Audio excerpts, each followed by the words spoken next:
Day 3. Day 2. Nasa forest kami ngayon. And lumipat kami dito sa forest kasi bago kami pumunta sa isang bundok-bundukin. So dumaan muna kami dito.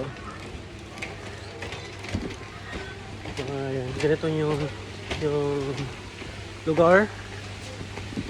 Kung isa ka sa nature lover, mas maganda ito, promise. Why? Why?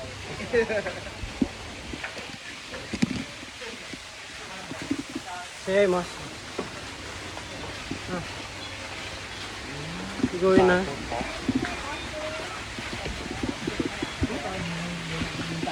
Ito yung kalabas niya.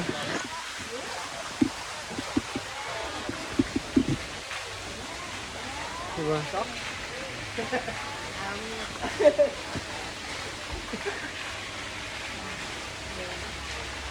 Huh?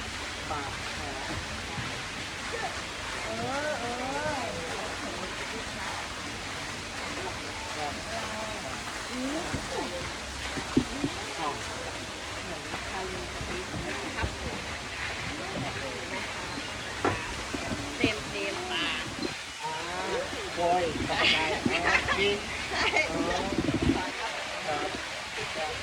So, ito yung ano niya.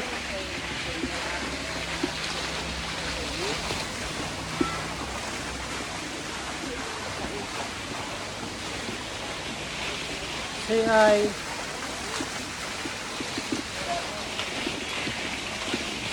Ito yung taas niya, guys. So, yun lang naman. Kanina nagpalipad kami ng drone. Pero dahil medyo delikado, nawawala ng signal, kaya pinatay muna pang samantala. Kung gusto mo naman ng peace of mind na nag-i-emote-emote ka, pwede ka dito. Pwede ka umupo sa dito na sa bandang iran na to. Ayan. Kung gusto mong imot-imot lang, o kung gusto mo ng tamang chill, kung gusto mo ng katahimikan, dito.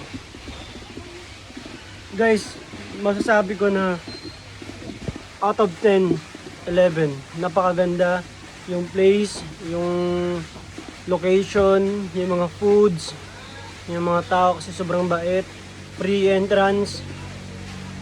Located lang ito sa Nan. Masyado lang malayo pagdating sa Bangkok. Sobrang layo lang talaga siya. Sigawa ng from Bangkok na estimate siya ng 10 to 11 hours yung travel time niya kasi meron kasing stopover.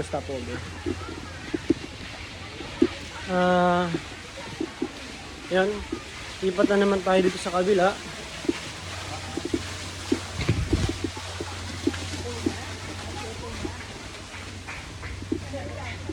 Dito naman area pang koy din siya.